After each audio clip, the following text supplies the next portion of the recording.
Good evening, ladies and gentlemen, and as you probably know, you see Dr. Clermont side of me. I hope you appreciate the information he's given you, because you're not going to find a no better man or a better place for the information to come out. I mean, it's only a few short words you write down, you're all set. Boy, it's a real pleasure to have him on. Doctor? Well, thank you for having me. I hate to interfere with all of your good comments too, you know, but... oh, they're nothing but the best. Nothing but the best. Yeah.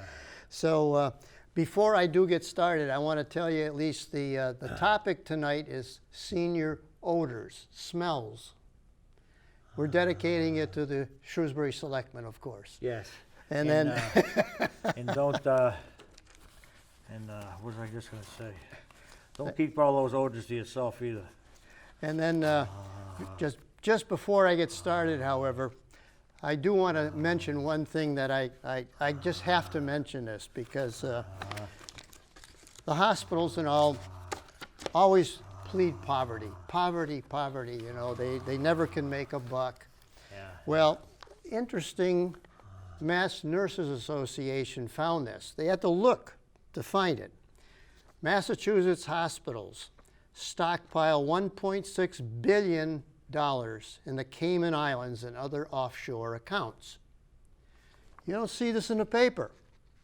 Papers won't touch that sort of thing. Nope. But they outlined at least, and you had to really search to outline how much the individual hospitals did put into these Cayman accounts. The only one local that I could find was the UMass Memorial. $171 million in the Cayman Islands. Now, why would a hospital want to even put money into the Cayman Islands? They're not paying taxes. That's the big shots, Christmas presents. Well, it could be. It just about, maybe that's the salary of the CEO. I don't know, but no, $171 million. But at any rate, that's not why we're here. I just thought that was, it was actually disgraceful. That's totally ridiculous. It's ridiculous. Whoever in charge should be shot. That's my motto. So let's get on with our topic anyway. We're going to talk, it's going to be fun. Going to talk about senior odors. I know how to cure that. You know, I've been noticing that there's a little odor coming from that side of the table now, you know. I got special underwear. It's got a pocket right where you sit down. Oh, yeah. So you can stick an air freshener right down there. So. You probably make a buck on that, too. Damn right I would.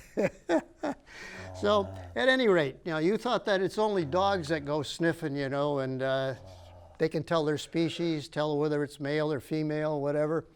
But, you know, humans also produce odors as well. Yep. So let's start right at the beginning. Do seniors project odors as well? Well, they did some studies, believe it or not. And why would you want to do a study on odors? But I don't know. But somebody did these studies on odors at any rate. And they tested 3 different age ranges, 25 to 35, 45 to 55, 65 to 75. They tested those 3 groups. One group they could identify pretty clearly. The other 2 they couldn't. They could identify the older age group uniformly from the smell. Well, then they looked into it. Why? Why that odor? Well, come to find out, it's due to a chemical that only the seniors apparently are producing from some of the glands in their skin. And it's a derivative, actually, of I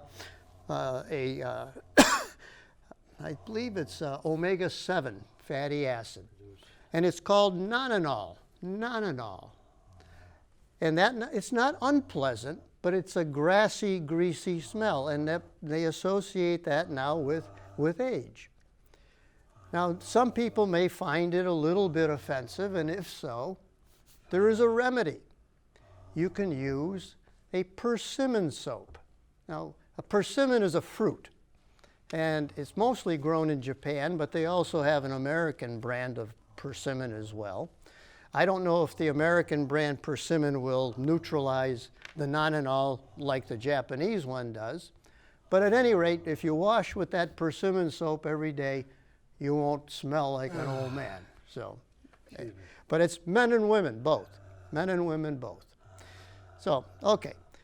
With that, let's go on and we'll talk about each individual area of the body. First of all, halitosis, bad breath.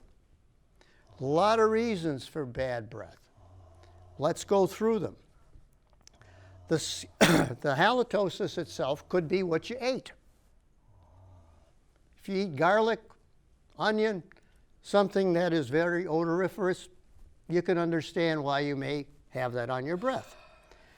Also, the most common reason for halitosis, oral hygiene. Now, by the time you get to my age, you've had a number of things done to your teeth, including caps, including maybe now implants. You may have partial or full dentures. In other words, there's been procedures done. But even the darn caps that I have crevices in between them. I have to floss practically after every damn meal in order to clean that area out. Should use a snow brush. It gets in the cracks easy. Well, that's probably a good idea.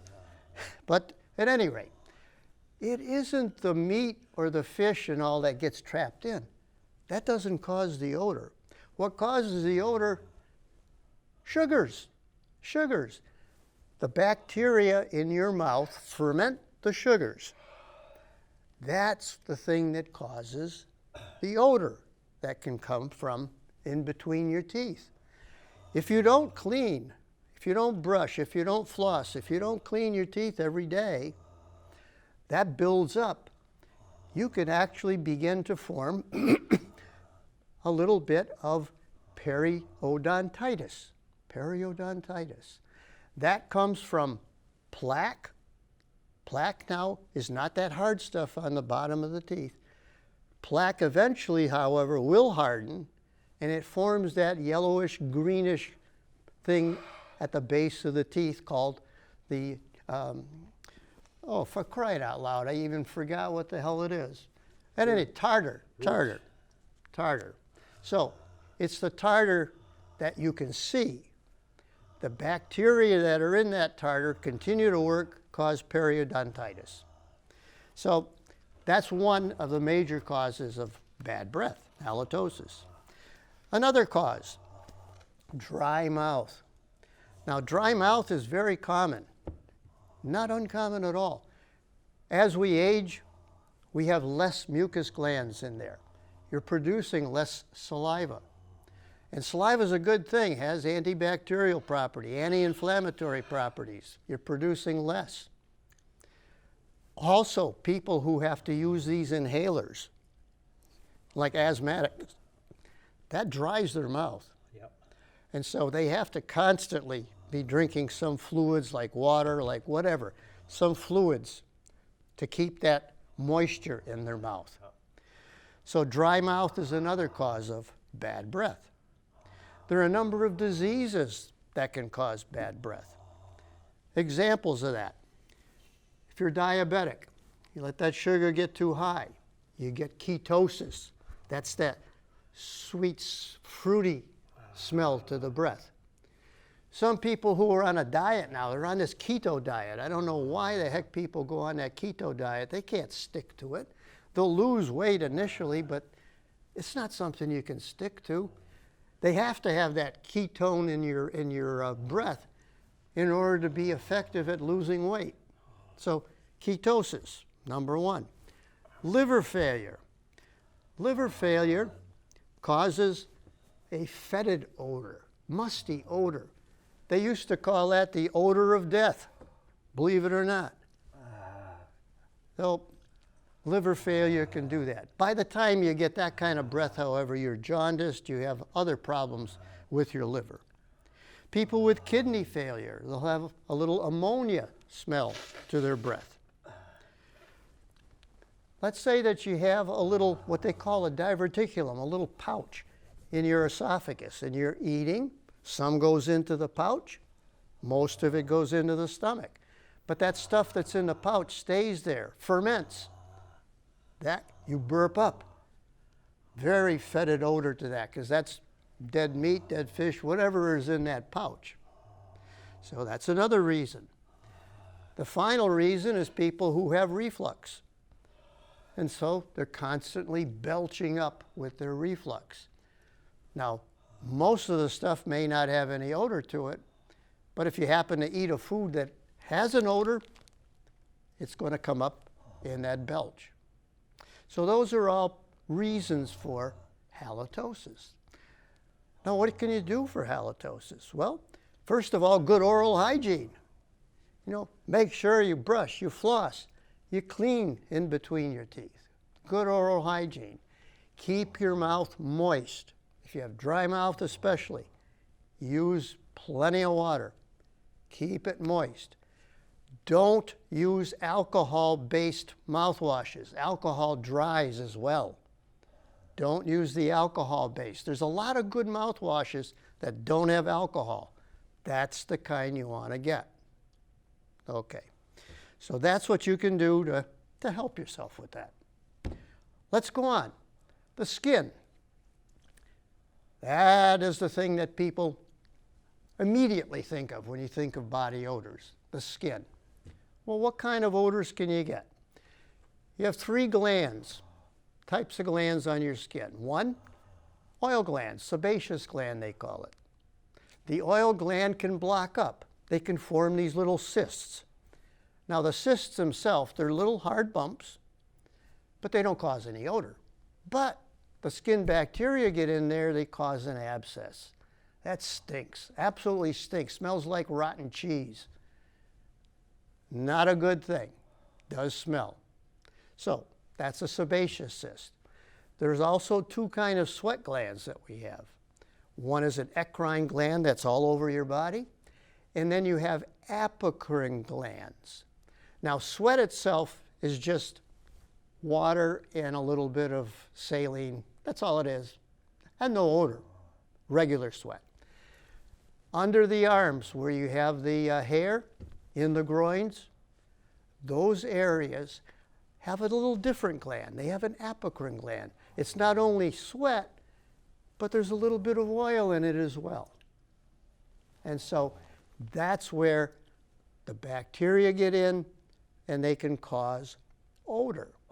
Now we have a lot of bacteria on our skin, not as much as in the mouth.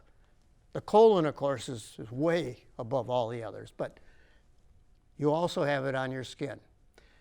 For example, if you have staph epidermidis, you can get a cheesy smell from that, and when that gets into those glands.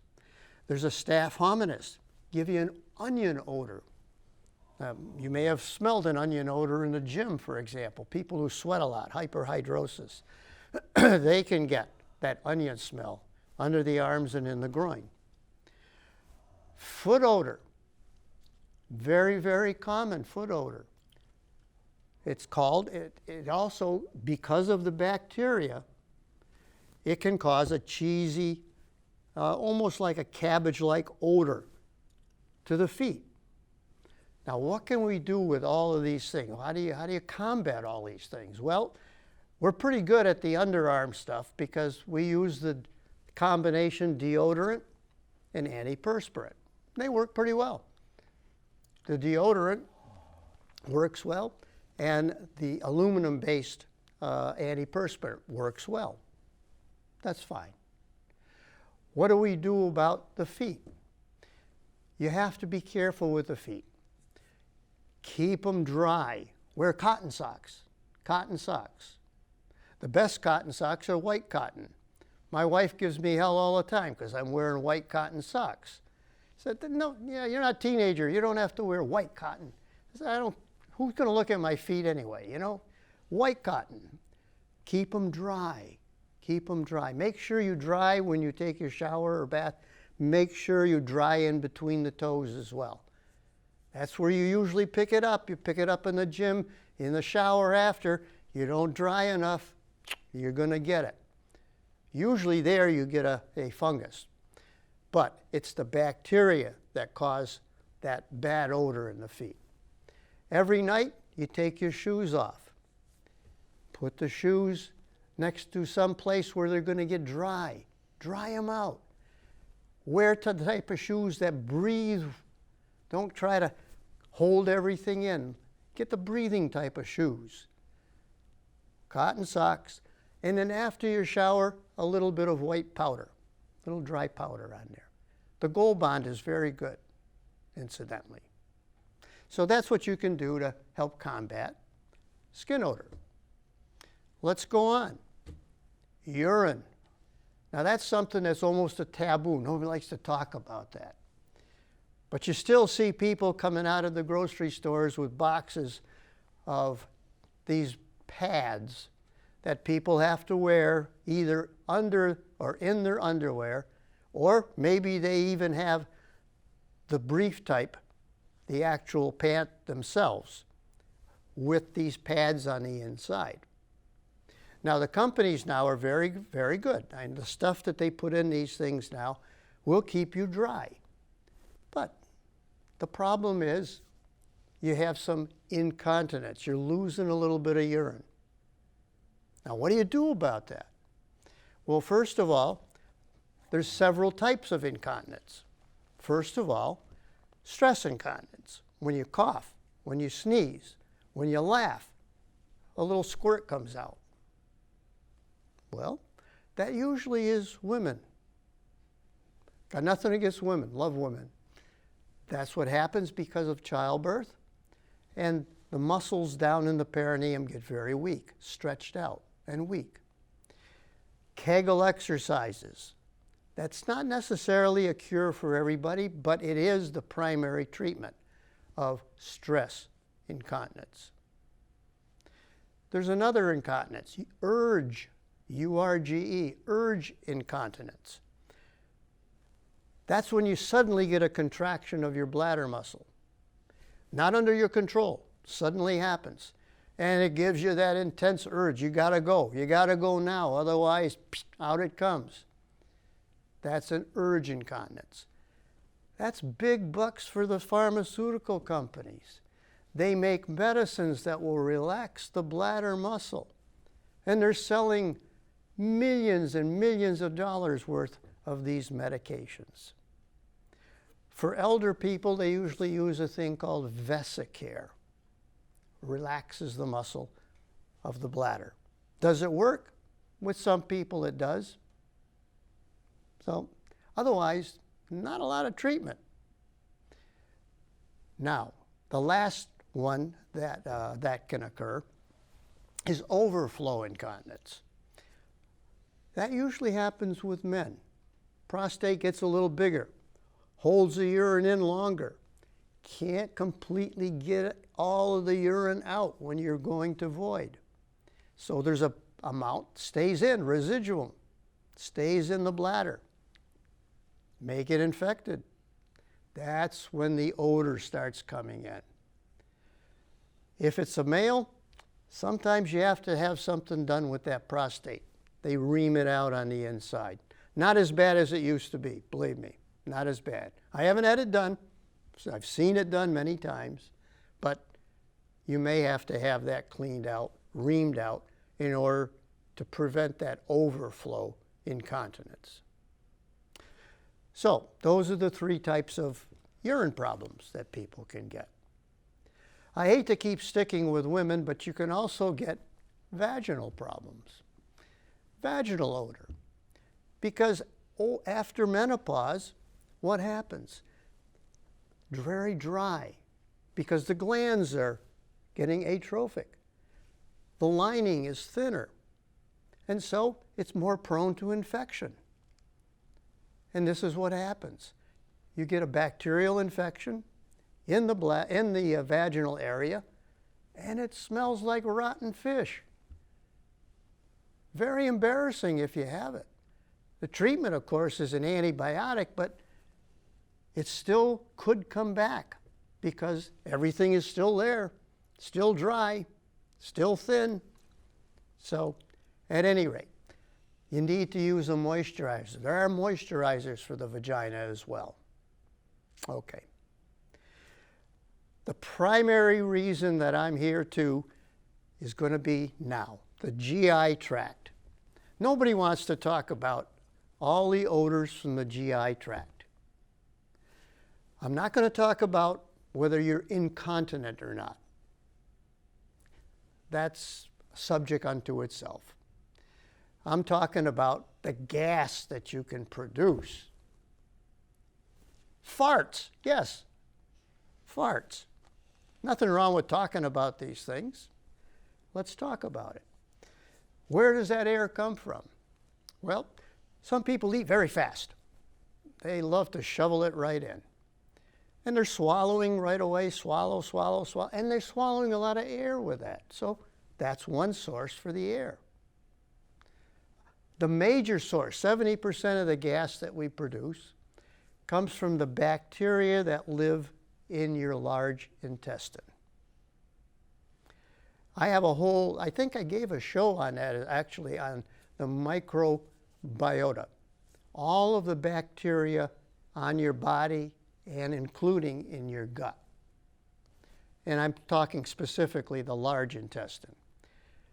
100 trillion bacteria alone, just in the large intestine. 100 trillion bacteria. That is equivalent to 3 pounds of poop. 3 pounds. A lot of bacteria.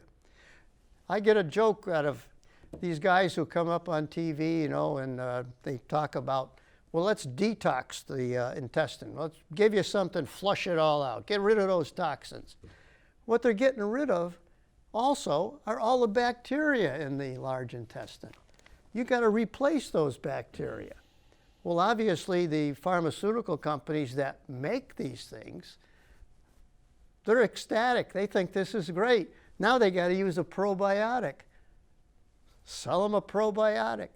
Sell them one that has a prebiotic in it too. Not just the bacteria, but the food for the bacteria. We'll double the price, and they do. So don't get trapped to clean out your colon regularly. That is the most ridiculous thing I've ever heard. You're hurting yourself. Okay, let's get back to the subject now. 70% of the gas is produced by the bacteria in the large intestine. What do these bacteria do in there? Well, number one, they allow you better digestion. They'll break products down so you can absorb them and create the glucose that you need for energy. So they're good bacteria. There's also bad bacteria in there, and the good bacteria far outnumber the bad. So the good bacteria are winning out most of the time. Not always, most of the time. What else do? They produce vitamin B, vitamin K. That's good stuff. They also produce 90% of all the serotonin that goes up to the brain. And serotonin, remember, is that feel-good hormone. So they're producing stuff that'll make you feel good. Great. So they are very beneficial. In fact, you can't live without them. So they're producing a lot of the gas because they're fermenting the foods that make it down to the large intestine. So depending on what you eat, they will change their patterns of metabolizing the foods that come into to the large intestine. So, at any rate, if you get a lot of fiber, goes all the way through, they're not going to work on the fiber. The fiber goes all the way through. That's the good part of fiber. Bacteria don't work on those. But bacteria may work on cabbage, broccoli, that type of stuff. And so that produces gas as well. What type of gases are in there? Well, most of it's nitrogen. 59% is nitrogen. 59%. 21% is hydrogen. So we're already up to 80% of the amount of gas. Some of it is carbon dioxide, almost 10%, up to 90 now. A little bit of methane, about 7% methane. Now we hear a lot about methane. They're trying to get after the cows, the poor cows. Cows are eating their particular type of diet. Of course, they're chomping a lot of stuff out in the yards and stuff, you know, and eating their grass. They produce a lot of methane. Okay. It's estimated 30% of all the methane that's produced by the damn cows, you know, but is that a bad thing? Well, it does stink. I got to admit that. Methane does stink. Not as bad as hydrogen sulfide, though. There's a couple of particular things that we produce that cause most of the odor. Most of the odor. Number one is called skatol. Skatol. Roughly only 1% of all the gases that we produce, that we expel, is skatol. That gives you a very musty, bitter odor. Those are not good ones. Those are not good ones at all. The ones that produce hydrogen sulfide are the ones that have the sulfur-containing foods that you ate. Then they produce more hydrogen sulfide. That smells like rotten eggs. So those are the two that really, and they're very small quantities. Small quantities. Most of the gas that the average person, I hope like me, I hope I'm average, I don't know, average person produces, the farts don't smell. It's just gas. We produce quite a bit of it actually per day. You know, 250 to 1,500 ml of gas per day. That's the equivalent of probably 30 to 40 farts a day. We don't even realize it. We fart when we're asleep.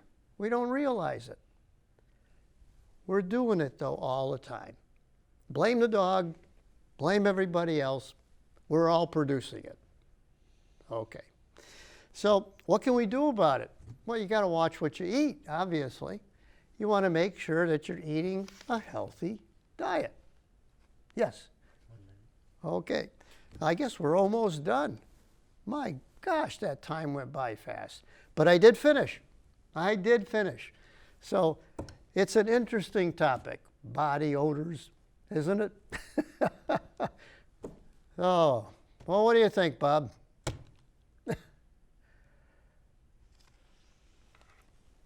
What do we got? What is this?